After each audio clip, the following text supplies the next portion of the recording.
By the light of a tallow candle which had been placed on one end of a rough table, a man was reading something written in a book.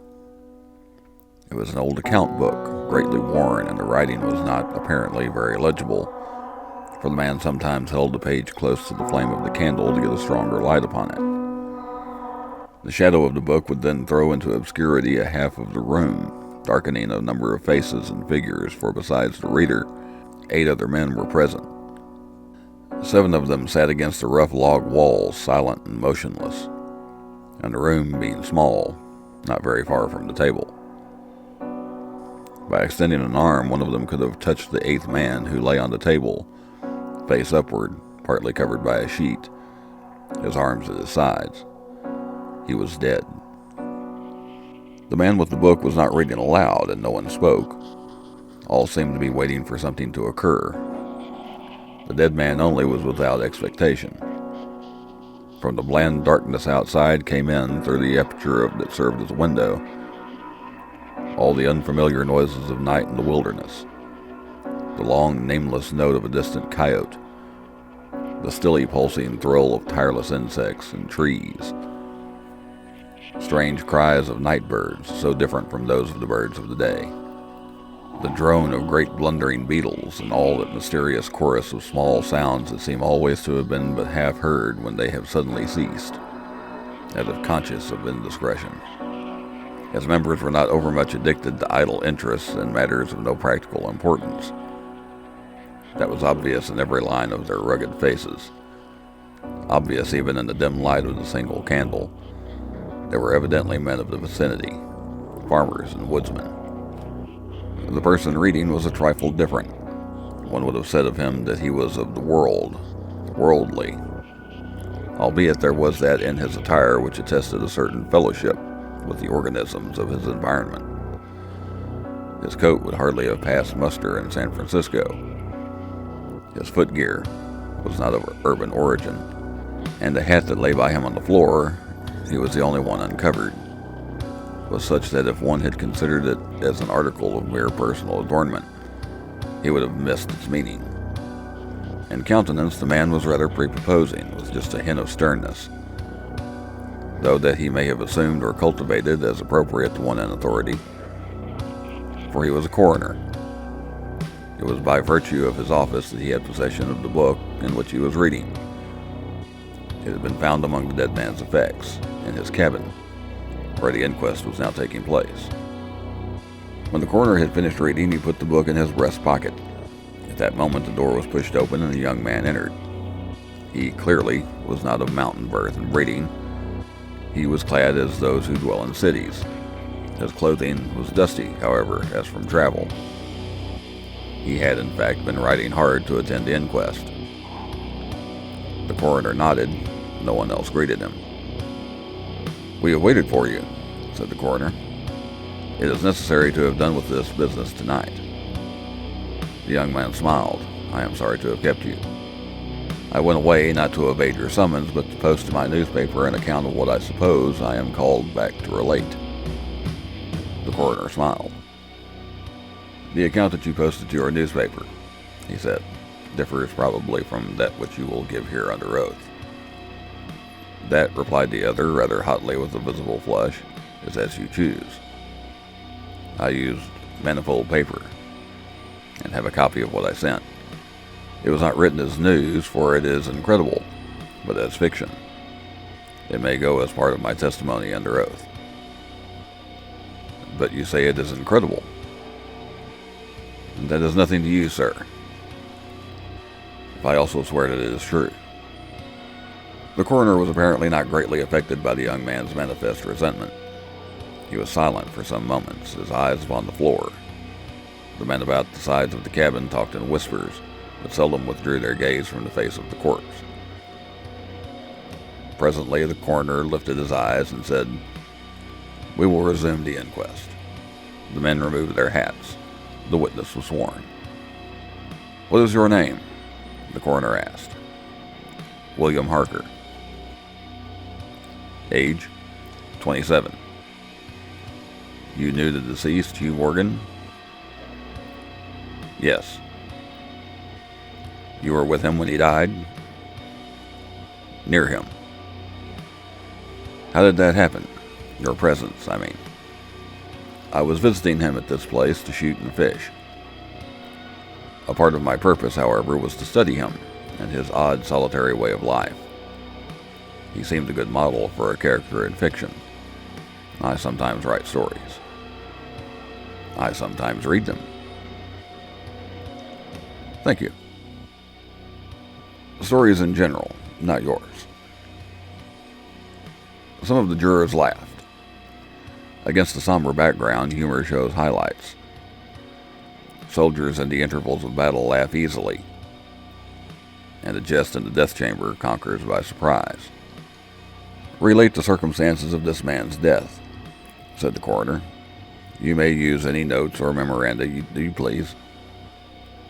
The witness understood, pulling a manuscript from his breast pocket and held it near the candle, and turning the leaves until he found the passage that he wanted, began to read.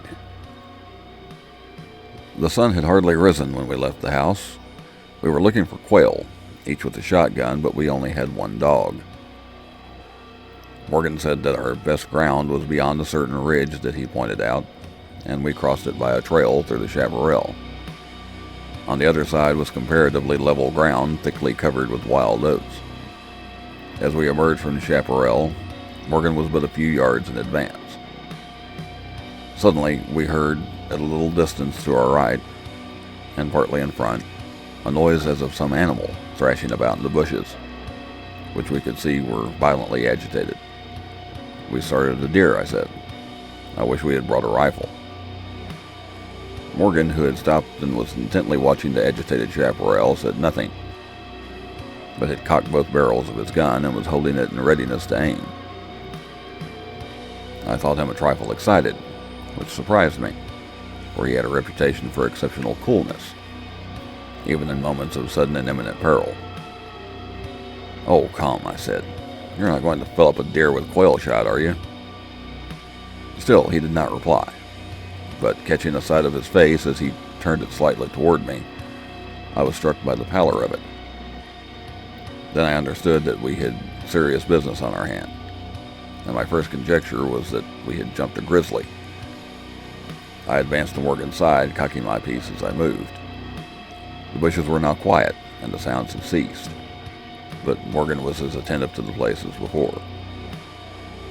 What was it? What the devil is it? I asked. That damn thing, he replied. Without turning his head, his voice was husky and unnatural. He trembled visibly. I was about to speak further when I observed the wild oats near the place of the disturbance moving in a most inexplicable way. I can hardly describe it. It seemed as if stirred by a streak of wind, which not only bent it, but pressed it down, crushed it, so that it did not rise. And its movement was slowly prolonging itself directly toward us. Nothing that I had ever seen had affected me so strangely as this unfamiliar and unaccountable phenomenon. Yet I am unable to recall any sense of fear. I remember and tell it here because, singularly enough, I recollected it then, that once in looking carelessly out an open window, I momentarily mistook a small tree close at hand for one of a group of larger trees at a little distance away. It looked the same size as the others, but being more distinctly and sharply defined in mass and detail, seemed out of the harmony with them. It was a mere falsification of the law of aerial perspective, but it startled, almost terrified me. So we rely upon the orderly operation of familiar natural laws, that any seeming suspension of them is noted as menace to our safety, a warning of unthinkable calamity. So now the apparently causeless movement of the herbage and the slow undeviating approach of the line of disturbance were distinctly disquieting. My companion appeared actually frightened, and I could hardly credit my senses when I saw him suddenly throw his gun to his shoulders and fire both barrels at the agitated grass. Before the smoke of the discharge had cleared away, I heard a loud, savage cry, a scream like that of a wild animal, and flinging his gun upon the ground, Morgan sprang away and ran swiftly from the spot. At the same instant, I was thrown violently to the ground by the impact of something unseen in the smoke, some soft, heavy substance that seemed thrown against me with great force. Before I could get upon my feet and recover my gun, which seemed to have been struck from my hands, I heard Morgan crying out as if in mortal agony, and mingling with his cries were such hoarse, savage sounds as one hears from fighting dogs, inexpressibly terrified. I struggled to my feet and looked in the direction of Morgan's retreat, and may heaven and mercy spare me from another sight like that.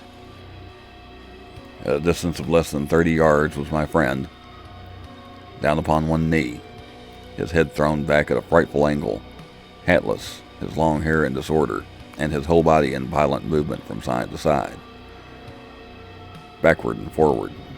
His right arm was lifted and seemed to lack the hand. At least I could see none. The other arm was invisible.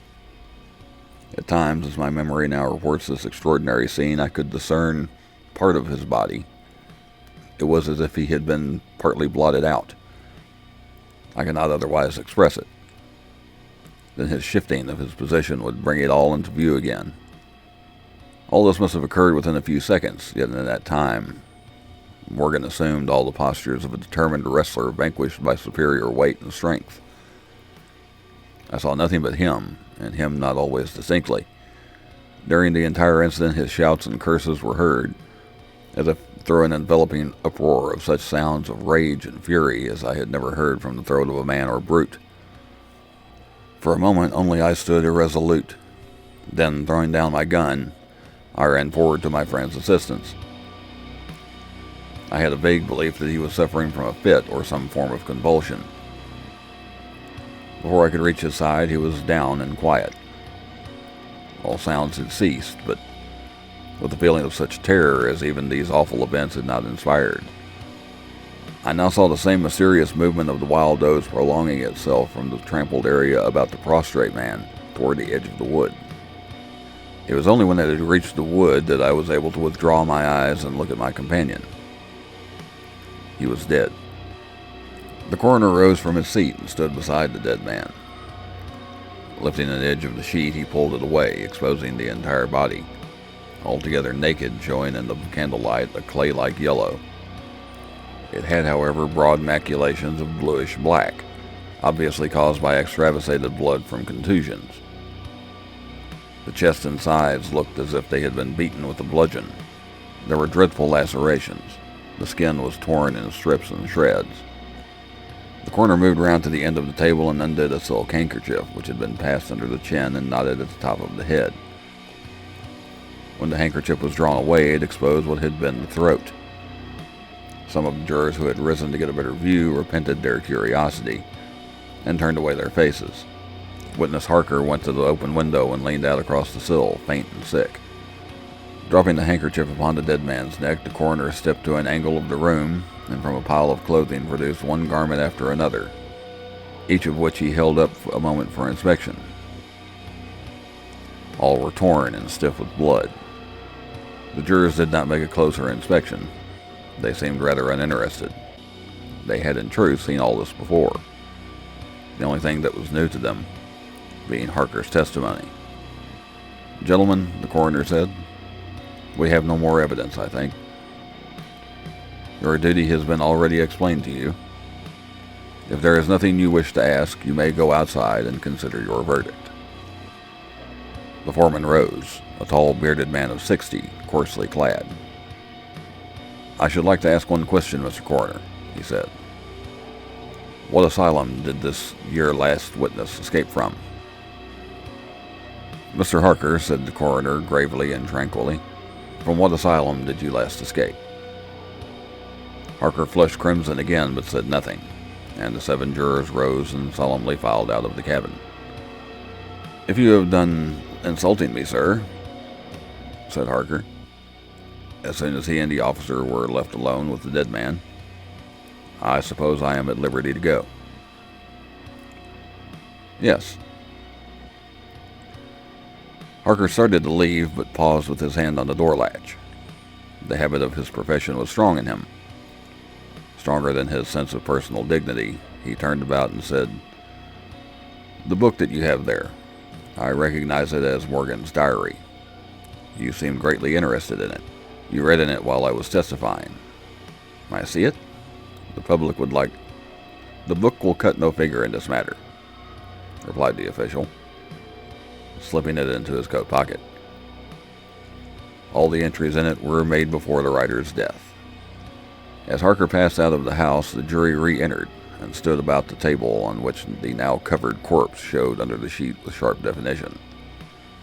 The foreman seated himself near the candle, produced from his breast pocket a pencil and a scrap of paper, and wrote rather laboriously in the following verdict, which with various degrees of effort all signed.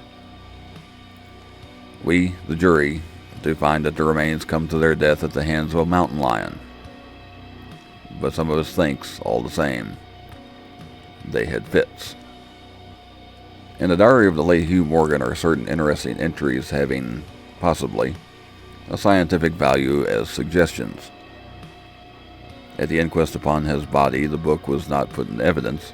Possibly the coroner thought it not worthwhile to confuse the jury. The date of the first of the entries mentioned cannot be ascertained. The upper part of the leaf is torn away, and the part of the entry remaining is as follows. Would run in a half circle, keeping his head turned always toward the center, and again he would stand still, barking furiously. At last he ran away into the brush as fast as he could go. I thought at first that he had gone mad, but on returning to the house found no other alteration in his manner than what was obviously due to fear of punishment. Can a dog see with his nose? Do odors impress some olfactory center with images of the things emitting them? September 2nd. Looking at the stars last night as they rose above the crest of the ridge east of the house. I observed them successfully disappear, from left to right. Each was eclipsed but an instant, and only a few at the same time. But along the entire length of the ridge, all that were within a degree or two of the crest were blotted out. It was as if something had passed along between me and them, but I could not see it, and the stars were not thick enough to define its outline. Ugh, I don't like this. Several weeks' entries are missing, 3 leaves being torn from the book. September 27th. It has been about here again. I find evidences of its presence every day. I watched again all of last night in the same cover, gun in hand, double charged with buckshot. In the morning the fresh footprints were there, as before. Yet I would have sworn that I did not sleep. Indeed, I hardly sleep at all. It is terrible, insupportable. If these amazing experiences are real, I should go mad. If they are fanciful, I am mad already. October 3rd. I shall not go. It shall not drive me away. No, this is my house, my land. God hates a coward. October the 5th. I can stand it no longer. I have invited Harker to pass a few weeks with me. He has a level head. I can judge from his manner if he thinks me mad. October the 7th. I have the solution of the problem. It came to me last night. Suddenly, as if by revelation. How simple, how terribly simple. There are sounds that we cannot hear. At either end of the scale are notes that stir no chord of that imperfect instrument, the human ear. They are too high or too grave. I have observed the flock of blackbirds occupying an entire treetop, the tops of several trees, and all in full song. Suddenly, in a moment, at absolutely the same instant, all spring into the air and fly away. How? They could not all see one another. Whole treetops intervened. At no one point could a leader have been visible to all. There must have been a signal of warning or command, high and shrill above the din, but by me unheard. I have observed, too, the same simultaneous flight when all were silent, among not only blackbirds but other birds. Quail, for example, widely separated by bushes, even on opposite sides of a hill. It is known to seamen that a school of whales basking or sporting the surface of the ocean miles apart, with the convexity of the earth between them, will sometimes dive at the same instant, all gone out of sight in a moment. The signal has been sounded, too grave for the ear of the sailor at the masthead and his comrades on the deck, who nevertheless feel its vibrations in the ship as the stones of a cathedral are stirred by the bass of the organ. As with sound, so with colors. At the end of the solar spectrum, the chemist can detect the presence of what are known as actinic rays. They represent colors, integral colors in the composition of light, which we are unable to discern. The human eye is an imperfect instrument. Its range is but a few octaves of the real chromatic scale. I am not mad. There are colors that we cannot see. And God help me, the damn thing is of such a color.